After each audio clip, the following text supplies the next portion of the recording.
Welcome back, everyone, to the podcast, The Questions in a Life. I'm Penella, your host, and today's guest is Wendy Murdoch. Welcome. Thanks. Oh, it's such a pleasure to be here. Thank you for asking me. Thank you. Well, for over 3 decades, Wendy has been at the forefront of equestrian education. She is the creator of Ride Like a Natural, the innovator behind the Surefoot Equine Stability Program, and a certified Feldenkrais Practitioner. Feldenkrais Practitioner helps riders improve balance, coordination, and feel through mindful movement and body awareness, of re-educating the nervous system to move with ease and harmony with the horse.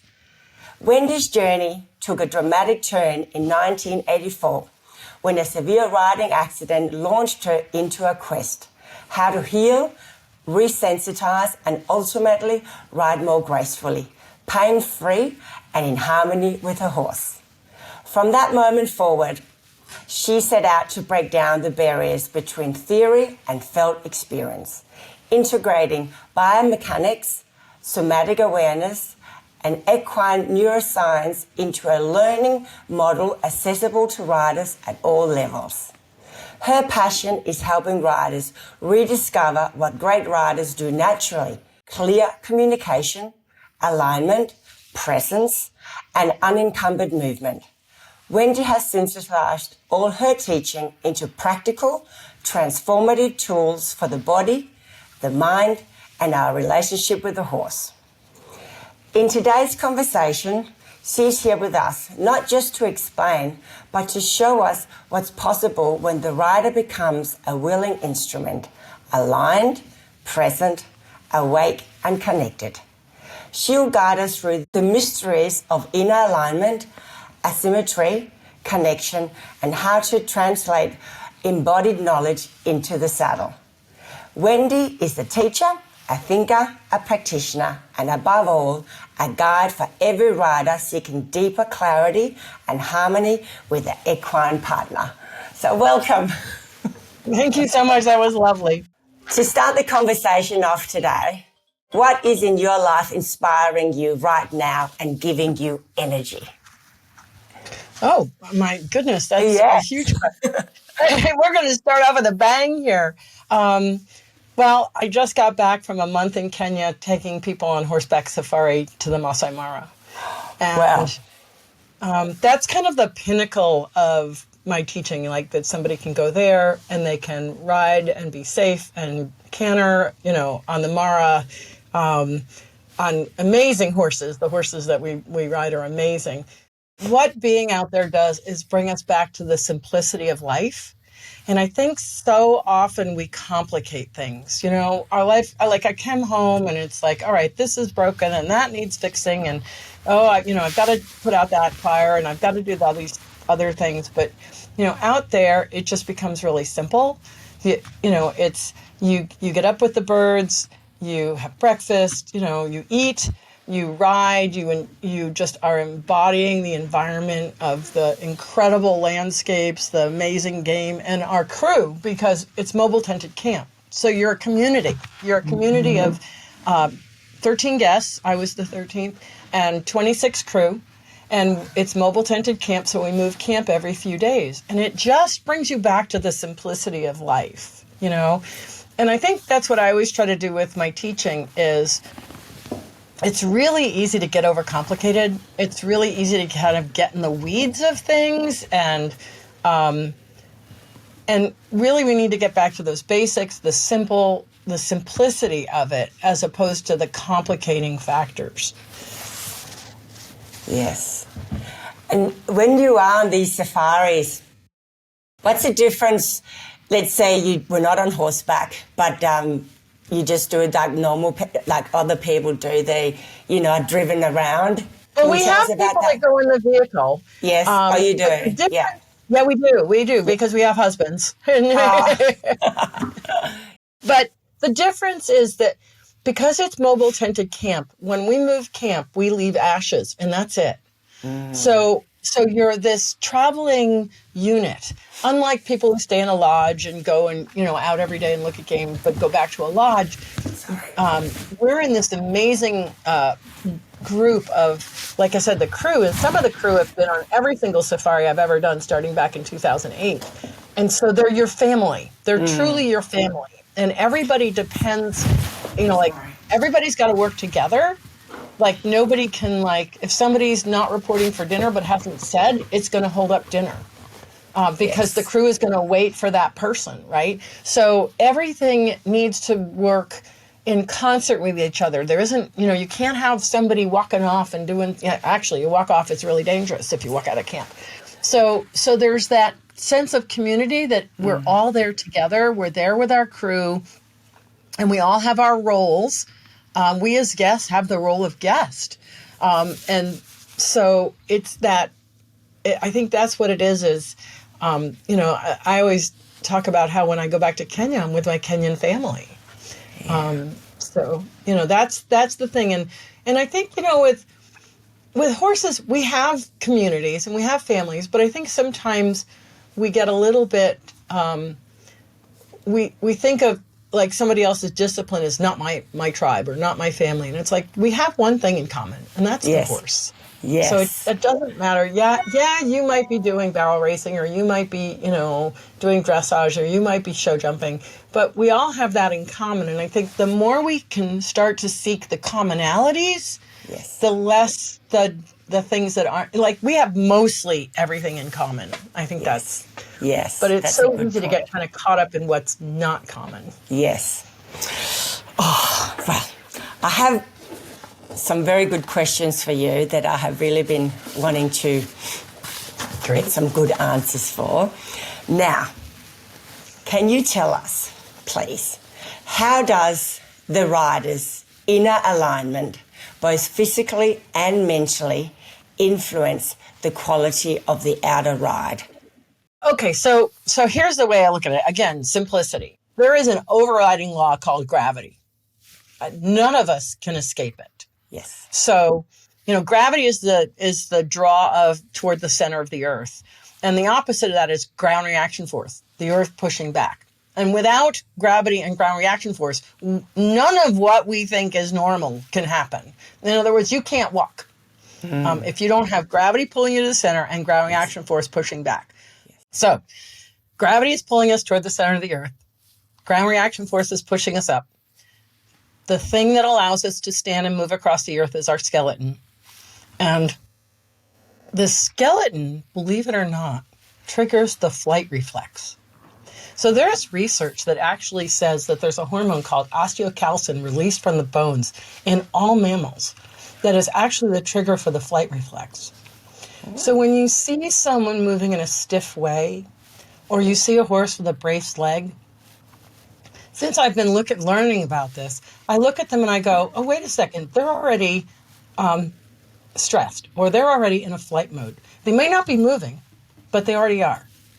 But when we see elegant movement, like think of a dancer or just somebody walking down the street and you're like, wow, they just were moving so easily.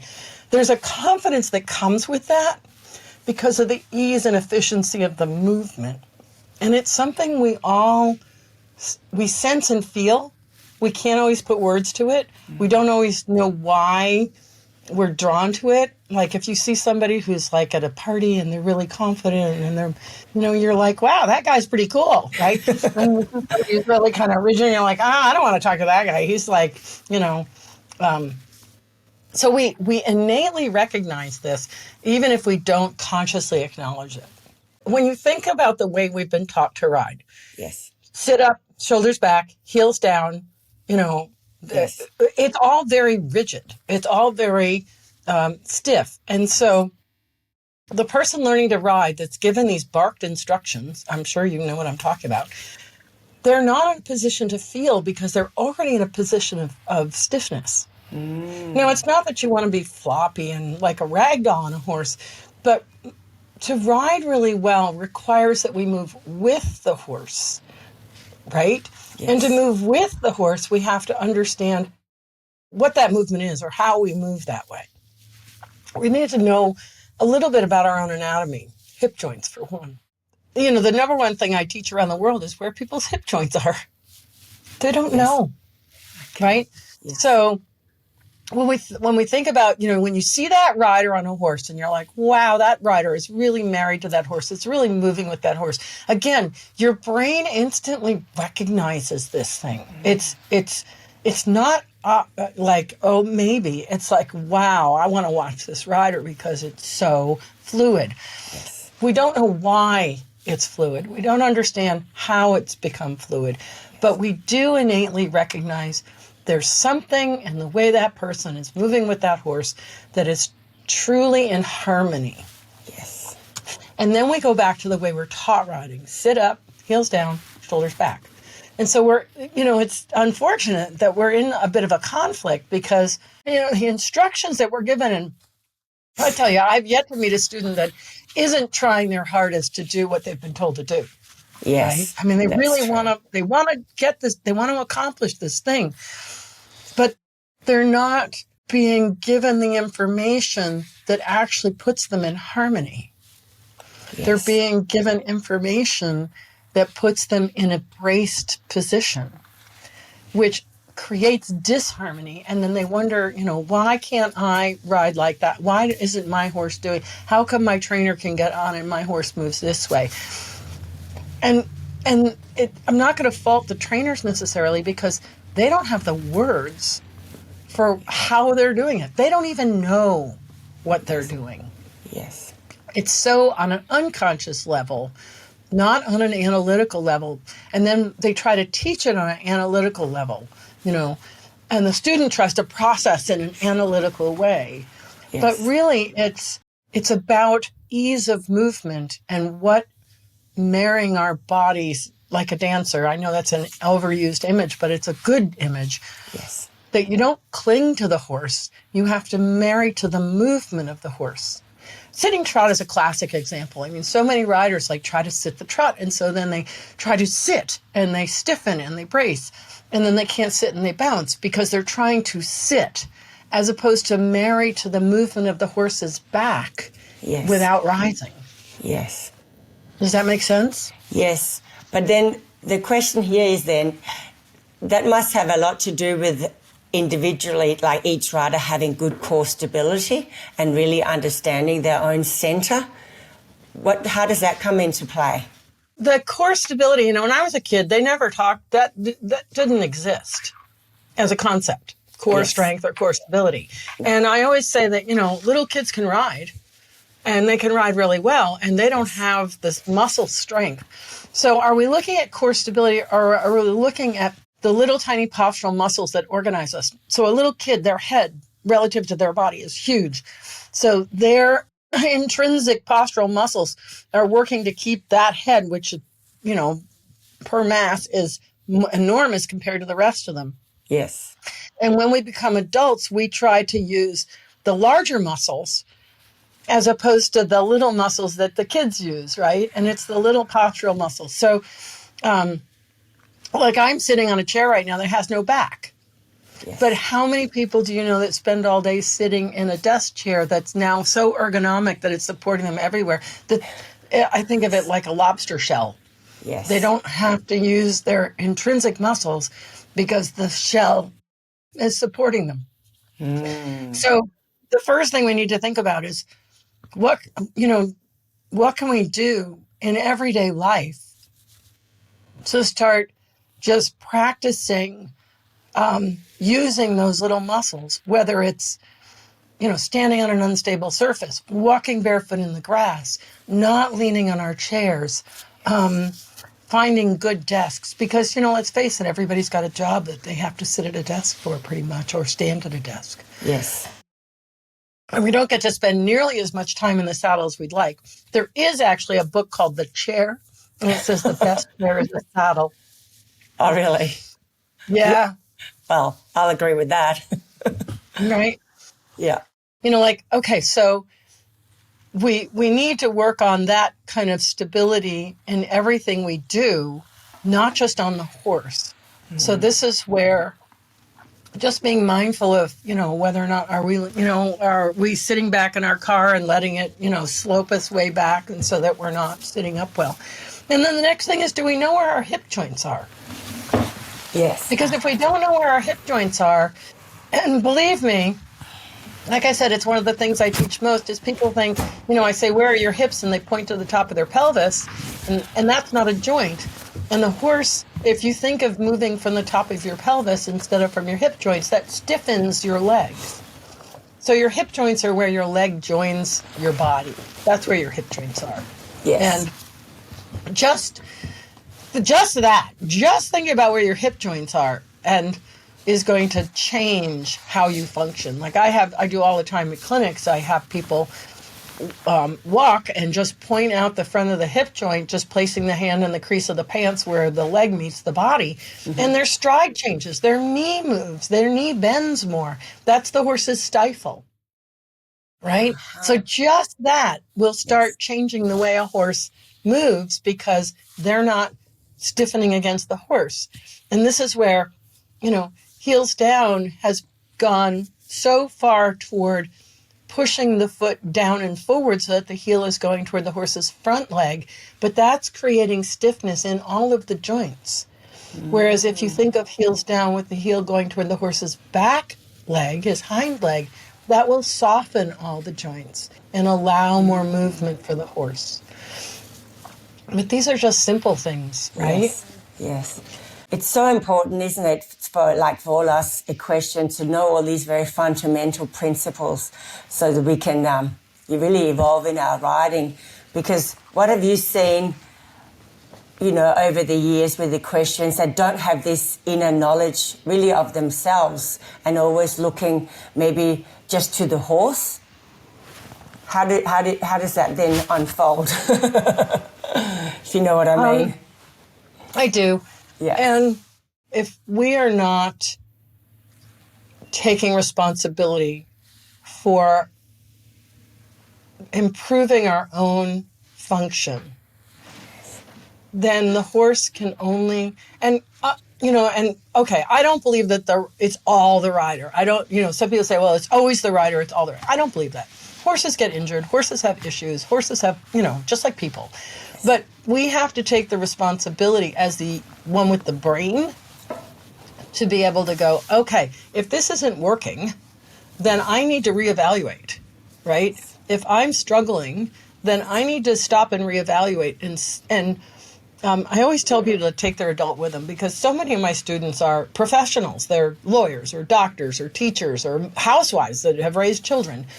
And they forget that they have the ability to process information and to evaluate and to assess and to work through a logical progression of thought to come up with an answer. Like, if your horse is always running out one direction, well, then we what does that mean? It means that there's a weight load that's causing that, right? He's not doing it to make your life miserable. We need to look at, are you in the middle? And quite frankly, nobody's in the middle. We get closer. Yes. We get closer. That's the goal. It's not That's perfect, the goal. right? We get closer. So that the weight load on the horse's back is more symmetrical. But if you've got and how many students have said to me, "Oh, I have this, I'm really one-sided." I'm like, "Okay, everyone else." Yeah. We as the one with the thinking brain, theoretically thinking brain, need to be able to step back and ask the question of why is this happening? Not this horse is bad, or he's not behaving, or he's not willing, or he's not whatever, and go, okay, he can only respond in so many ways. I'm the one on his back. Have I addressed the issues that might be causing him pain? Am I causing him pain? Is my tack causing him pain? Because horses don't, I don't believe horses do things to get us. Horses do things because it's the only way they know how to let you know something isn't right. Yes. And there are some horses, and believe me, I know them, that you do everything you can to try and sort them out, and you're still struggling. So it's very similar to people. Some, they're not quite right, and you do one tiny little thing, and bing, and they're totally fine. Like a person, they respond, and everything's great. And others, it's a lot of peeling layers. And it takes time. Mm-hmm. And it takes continuing to ask questions as opposed to just saying, well, just get on with it. And I think that's where we're going, actually. And, if we look at how things are evolving, more and more we're understanding that we need to evolve in how we approach a problem that we have with a horse. Mm-hmm. And it used to be, very old school, if the horse doesn't want to do it, you just make him do it. But now we're realizing that if we want partnership, and if we want performance, and if we want for this horse to be willing, then we need to really reevaluate, how are we asking? What are we asking? Why are we asking? Yes. The other thing we have to be willing to do is to think outside of our boxes. Yes. It's the Surefoot is completely out of the box. And that's what I love. We got to get to that as well. Yeah. Yeah. Because it's completely out of the box. And the beauty of Surefoot, because it's so out of the box, there is nothing else that you can connect it to in the horse world. You either reject it because it's too weird, which is fine. I don't have a problem. But it makes you have to pay attention in a way that you wouldn't otherwise. Yes. Because it's out of the box. It's out of, just think about how many times a horse person comes up with a situation, and because we have so much history, if you will, and so much habitual behavior towards certain things with horses, we write it off, or we just do the old way, or whatever.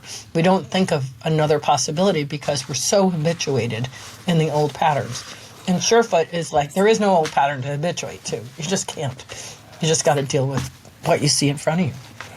What you just said there, yes, it's about our own personal patterns. Like, what is it you always do that seem to always get you this result that maybe you actually don't want? But you keep doing we keep doing the same thing, going, why do I always get this result? Instead of going, well, maybe if I didn't do this thing I always do, maybe I'll get a different result. That'd be a good start. Yeah. Yeah. But horses, with horses, there's so much tradition. There's so much habituation. That's how my trainer did it, so that's how I'm doing it, right? Yes. That's how I was taught to do it, so that there's so much habituation. And that's the difficulty, because the brain gets into ruts. And it's called neuroplasticity. So neuroplasticity, my mother, right? She worked for IBM. Yes. But I could never get her to email because they didn't really have email when she worked for IBM. And I tried. But she was too habituated into a typewriter or a telephone, and I couldn't get her to email. So I couldn't bring her into another idea of communication.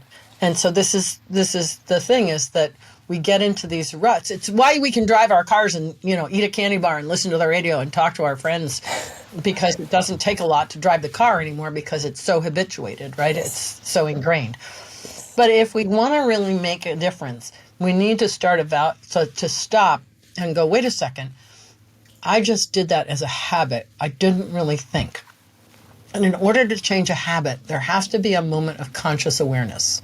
Yes. There's got to be a moment when the pattern suddenly becomes conscious, that you can then go, oh, is this what I really want to be doing? Or is this not really what I want to be doing? And that's the moment. Like when I teach, what I'm doing is things that are different. I'm not telling them the typical things. And I make them have to evaluate, like go back and forth between the old place and the new place, so that they're engaging in this process of feeling and thinking and sensing and observing how the horse is responding, as opposed to simply trying to do what the expert said that will give them a result.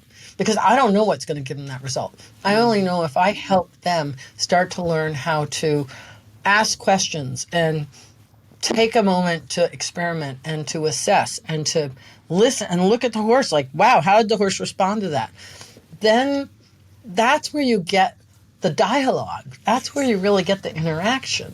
Yes. as opposed to just trying to be in this perfect position that somebody's told you is going to get the result. And never will. Never will. Yes. You'll just be somebody on top. Yes. And actually that leads to this next question about the nature of, we're not symmetrical. Like, we're not symmetrical. We're the left or right, and so is the horse. So these two beings that actually are strong and weak on one side, and then we get on top of, the rider's on top, and we have to come into this beautiful alignment. There's so much for riders to really understand, not just but for ourselves. Well, what's going on here? Can you talk a bit more about that? There is no perfect body. There is no perfect horse. There is no perfect body. There is no perfect balance. Okay. What there is think of it like a pendulum, and that you're wanting to make the swing smaller and smaller so that you're more and more moving around the middle, but it's never static.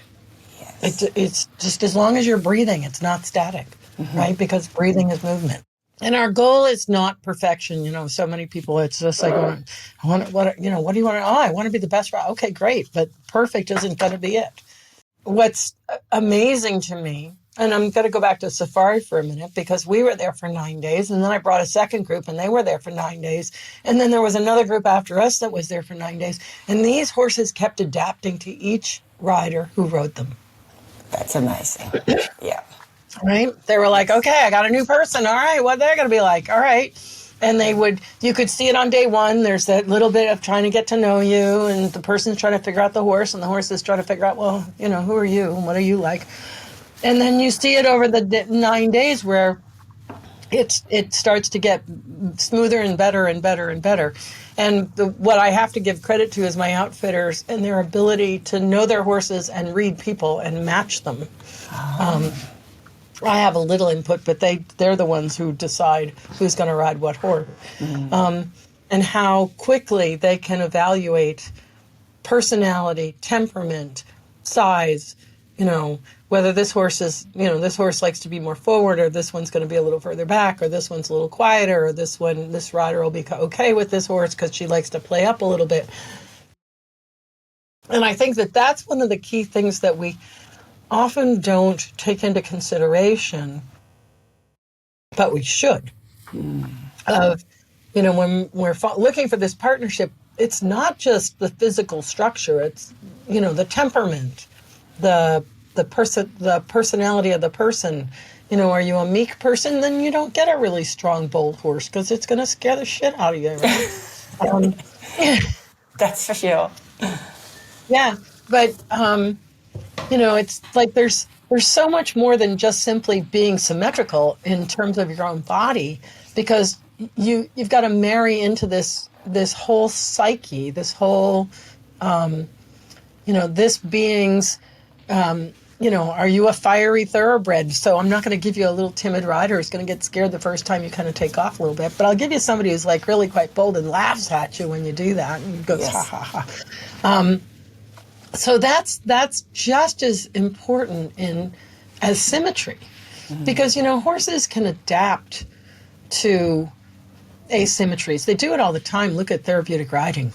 They do it all the time.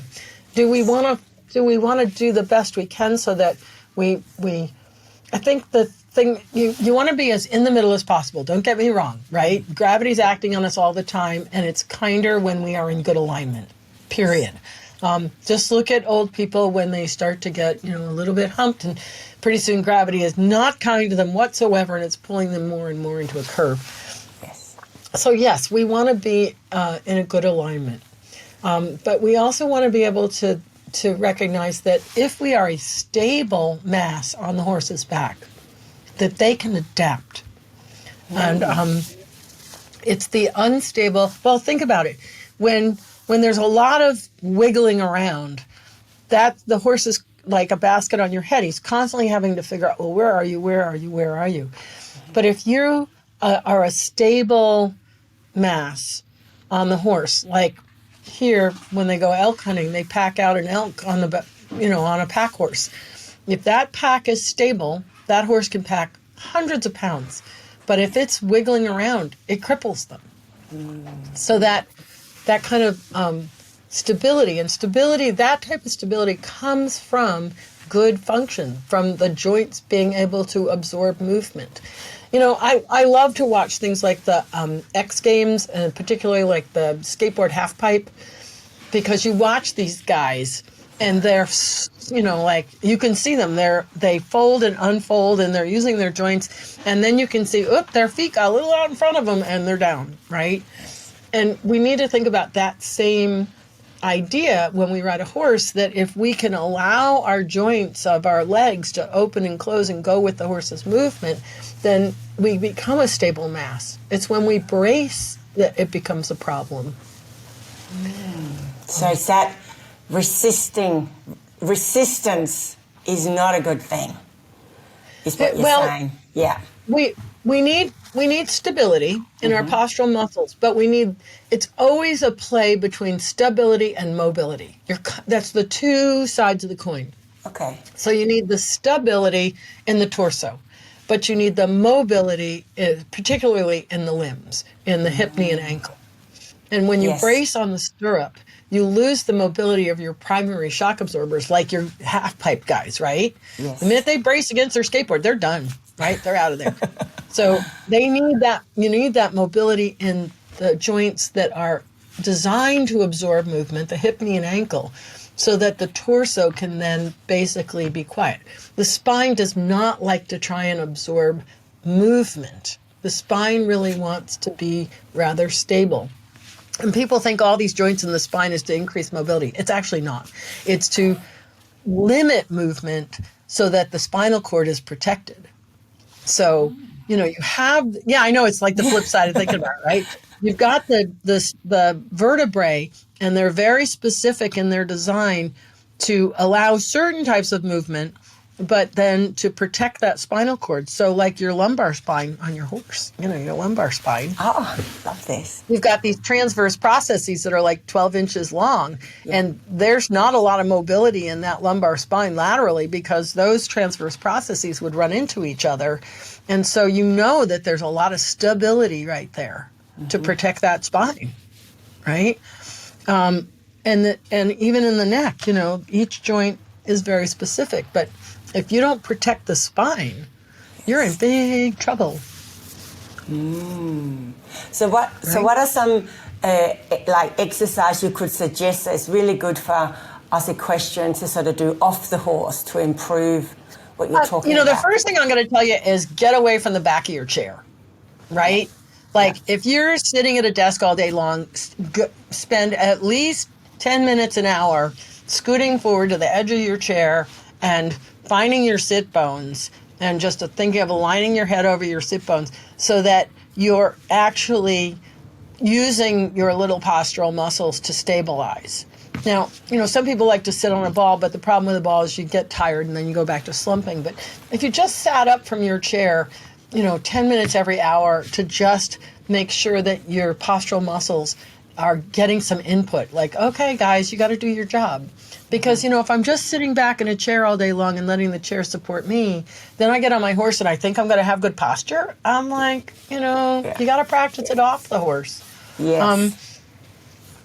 So that's just really simple. I actually, and I don't know that I recommend this, but I used to walk with a 1 pound weight on the top of my head and go out for a walk. Oh, like the old, the old. Yeah, I know. It's like, the old, finishing school where they'd put a book on the person's head so that you've got to make sure you don't have neck problems, but having to lengthen up into something on the top of your head, even if it's just, it doesn't have to be, you can take a little towel and make a little circle out of it and just stick it on your head. So you have to think about lengthening up to it as opposed to, the problem with texting these days is everybody's texting and they're getting, looking down and getting humped shoulders. So, you need a moment to just think, wow, I've got to come up into the top of my head, but all the way through from your, your tailbone to the top of your head. So, some people think, well, I just have to do my neck. Well, look, your cervical spine begins at your tailbone. I'm sorry. Your whole spine is designed to support your head. So, yeah, we call these cervical, but think of it as like the whole length of your spine.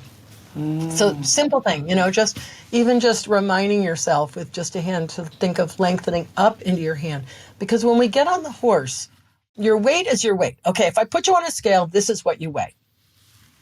Let's say 50 pounds as a number, okay? If I take 50 pounds and put it on the horse's back as a dead weight, it's 50 pounds. But if I take a 50-pound rider and put it on the horse's back and they think of lengthening, it actually alleviates pressure on the horse. So this act of lengthening is actually a lightening. A good friend of mine, Joyce Harmon, one time went to the Spanish riding school and she took her computer to measure saddle pressures. She put it underneath one of the SRS riders and the background screen on the thing was blue. And she's looking at it, it's all blue. She's like, oh, the damn thing's broken. And then all of a sudden there was a big red splotch and it went blue. It went blue because the guy, his use of self, his ability to lengthen, alleviated the pressure of the saddle on the horse's back.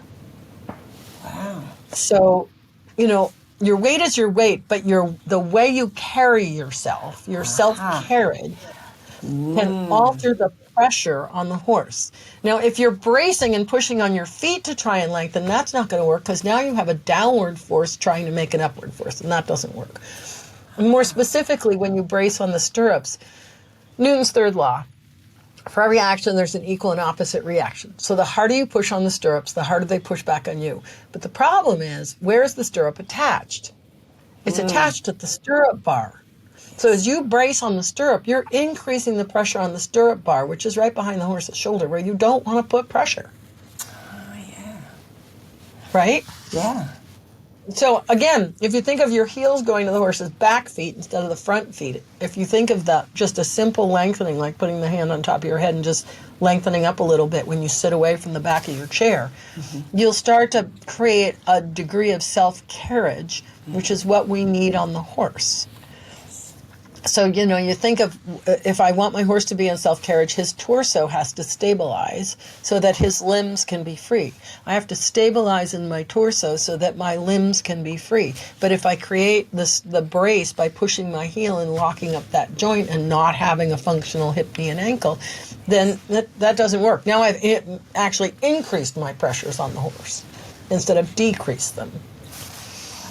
And that's where it's like thinking out of the box. If we think about other sports, it's so obvious, right? If you think about all the BMX sports, you watch those guys and they're not bracing. They can't. They do that and they're done. But we have accepted that bracing in riding is what has to happen. Yes. I disagree. Yes. Yes. Well, it makes perfect sense what you're saying about, it's a flow of the energy, isn't it? And sort of absorb it and so it can circulate. And then I guess it's our job to direct it. Right. That is our job. I always say seat sets direction, right? What you do with your seat sets the direction of the horse. And so you have to understand what is the direction you want the horse to go. So one of the popular kind of myths that I've seen in the last decade or so is that, we want to do all this left-right dropping of the pelvis as the rider, like follow. But my question is, are you sitting on the horse's pelvis or are you sitting on his rib cage? And if you're not sitting on the pelvis, which I don't see anybody doing, then you shouldn't be doing a horse pelvic movement on the part of the body that has to stabilize and transmit the forces through. Does that make sense? Yes. So what is the function of the rib cage? It's to, just like ours, it's to stabilize so that the push of the hind leg, the push translates up through the hip joint, through to the pelvis, through to the spine to move the head forward. So if I dissipate that push side to side on my horse, now I make his job 10 times harder because for every step he has to work harder because I'm not letting him push his head forward. Yes. You with me? Yes. So it's not that I don't want to feel the pelvis can move. I want to feel the up, down, forward, back, side of the pelvis. But I'm sitting up here over the rib cage. So I've got to feel that, understand where the hind legs are moving and what they're doing, but not follow it so that I can think of directing the push from that hind leg through to move the head. Right? Yes, yes. And just like if I'm walking and I think of just lengthening up a little bit, each step I take moves my head up and forward. I advance and it takes less. But if I walk like slumpy and really, and swingy in my midsection, then I have to work so much harder for the same amount of advancement in my step. Yes. So actually we got to think about a lot about how we carry ourselves when we're not even on the horse. Yes. Yes. Yep. And we're back to gravity and ground reaction force, right? Gravity is pulling us to the center of the earth. Ground reaction force is pushing us back up. We want to use the ground reaction force efficiently, meaning if we are in a good alignment and good function, then the push from the earth advances us in our step, as opposed to the push from the earth kind of laden down against it. So when you look at athletes like basketball players, they use the ground reaction force. They have the right twitch muscle. Okay, granted, I will never jump the way they do, ever. But they're using the ground reaction force to be able to do what they do.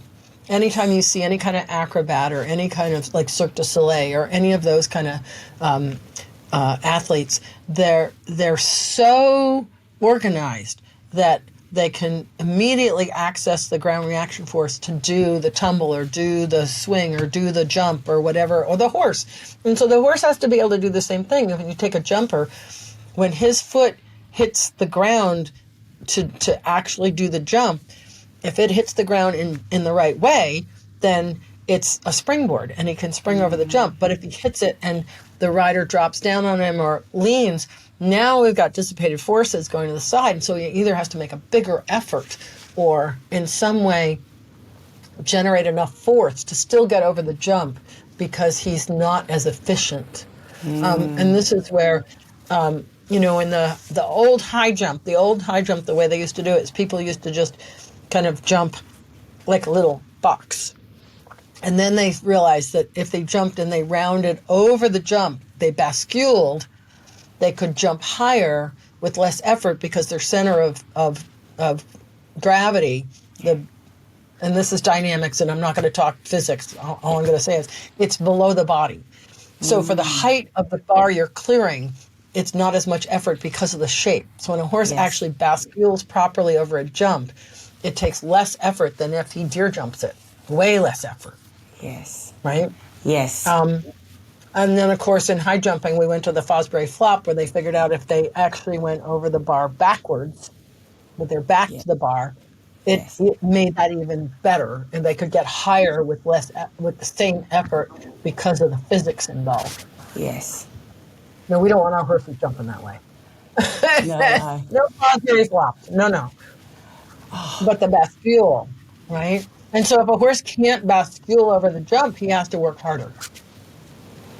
So how, now with all this knowledge that we now have about that, how do we bridge that? So now I hear what you're saying, and now I'm going to get on the horse, and now I'm going to do that. How do we take knowledge that we now have got into our mind and do that, transfer that through our body so we can ride better? So keep it really simple. Yes. Get on your horse, stick your hand underneath your seat bones, and do it one at a time, and make sure that the widest part of your seat bone is down in the saddle. So you're not hollow in the back, you're not round in the back, your pelvis is upright. Then bring your hand around to the crease of your pants, figure out where your hip joint is, and see if you can't make it creasy. And then lift your heel if you need to, and in many cases people do. Lift your heel so that there's some bend in your knee, and then think about your heel going back and down toward the horse's hind foot instead of the front foot. If you're not sure, just have somebody take a picture and draw a line. It's really fast to tell. Yes. But then you're going to have those shock-absorbing joints. I still want a deep heel, don't get me wrong. But what we've gone into is a braced heel, a rigid heel, a rigid leg that doesn't have the shock absorbing. And so the minute it's rigid, now we're trying to absorb the shocks and concussion of the horse's movement in other parts of our body, like our back, that's not designed to take it. So the shock absorbers of the hip, knee, and ankle, right? Seat bones need to be level. You can put your hand on top of your head and just think of lengthening a little bit. And then make sure that your heel is sinking back and down toward the hind foot so that the knee can move. The knee is your horse's stifle. Yes. Right? Yes. And then, this is what I always tell people, let your horse vote. Like, ride around a little bit like that at the walk. Take your time, take 10 minutes at the beginning of your ride. And just play with it. And then go back to the old place. And let your horse vote. He'll tell you pretty quick which one he prefers. So that, I never worry about it. It's not my opinion. Like, if that horse says yes, then I'm sorry. This is what we're doing now. Yes. But, that way you're not, how do I put this? You're engaging both your brain and your horse's brain. And it might take him a minute to realize that you're changing something because he's looking for the habit, right? So give him a minute. Yes. But, when you have doubt, and obviously you have to judge the horse you're on, right? You're not going to do this on a horse that you don't know, that's young, that's just under saddle, and there's a pack of hounds running at you. Okay. Like, yes, be safe, be smart. But take 5 minutes and just experiment with little changes and let your horse vote and let him tell you which one feels better to him. Yes. That starts the dialogue. Yes. Yeah. I know. It's so good, Wendy. Now tell me, when you look back over, your life and teaching people and everything you have learned from, what are some of the biggest lessons you feel the horse has taught you? It's about balance.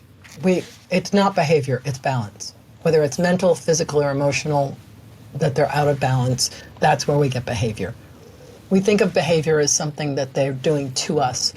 It's not. It's something that they're feeling unstable, insecure, and our job is to provide them with a sense of safety. And if we can make them feel safe, they can work with us. But if we threaten them and they don't feel safe, then they can't learn, just like a person. So, this is what I've learned from Surefoot. I've been doing it for 13 years. That everybody's like, oh, that's a behavior problem. No, it's a balance problem. So if all you have is those 4 tiny little feet, and they're not meeting the ground in a secure way, where you feel secure and grounded, then you feel unstable. And you got a 40,000-pound horse has a 40-pound head, and he moves his 40-pound head and he shifts his body over, and the next thing you know, he's falling. And then we yell at him to not move, right? And he's like, I didn't do it on purpose. No, I don't know what I did. But, Surefoot helps horses find that stability. That's why it's called the Equine Stability Program. And with that grounded stability, they can evaluate and think, and they can learn how to reset their own nervous system. Okay, because maybe you gotta just tell us a little bit, what is it actually, this Surefoot? So we Surefoot. know. So I started 13 years ago, and I found out that if you put the horse on an unstable surface, they'll reorganize their balance, behavior, and movement.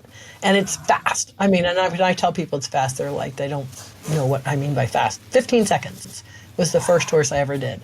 I stuck a pad under his foot, timed it for 15 seconds. He had been lame before I started, or supposedly, and he walked off sound.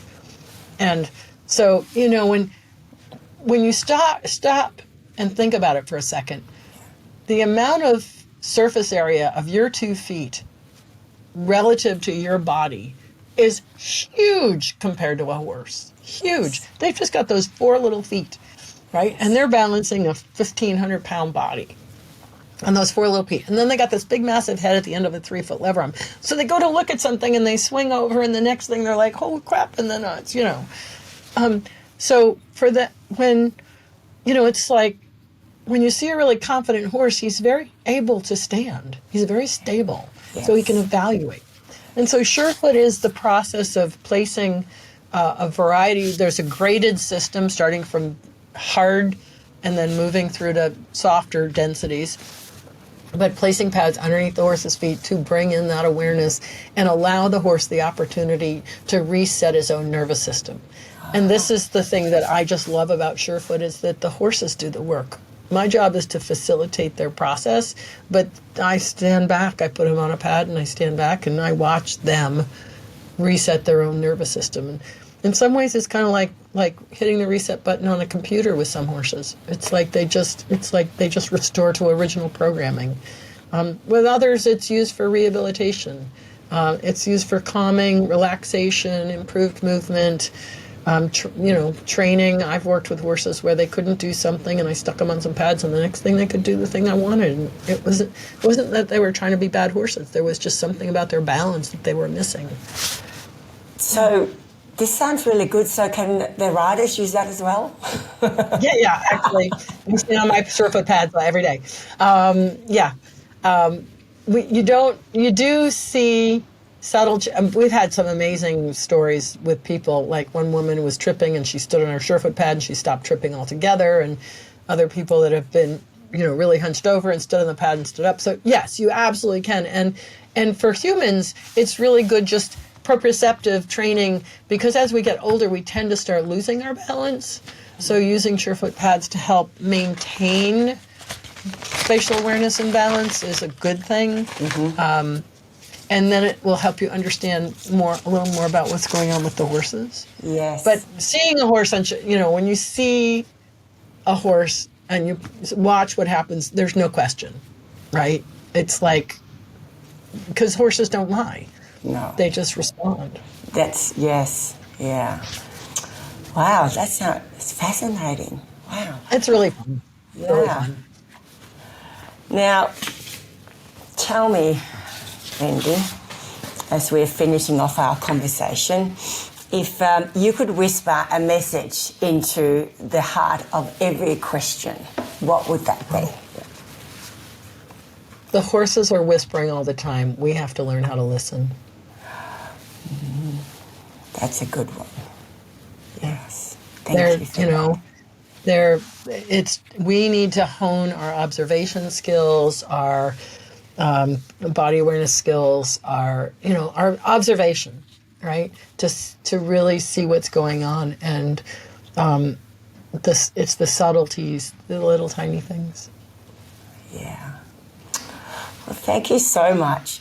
And if people would like to sort of get in contact with you or find out more about what you've been talking about, where can they find you? I'm on Facebook, Murdoch Method, and also Surefoot Equine. And then there's fans of Surefoot Equine group if you want to be able to find out more about Surefoot. And murdochmethod.com. I'm working on a homepage that kind of puts everything together. It's not quite done yet, but it will be wendymurdoch.com. Right now, if you go to there, you're going to get to a course, but that's okay. Hopefully, I was working on that before I went to Africa, and then I totally forgot about it when I got back. So I got to get that done. Got to get it done. Yeah. But Facebook is the easiest way. Yeah. Okay. Oh, thank you so much. There's been so much good stuff to really give some thought. I'm going to go and ride my horse now. Test it all out. Well, thank you so much, and thank you everyone for listening. I hope you found lots of good stuff today, and we'll see you next time.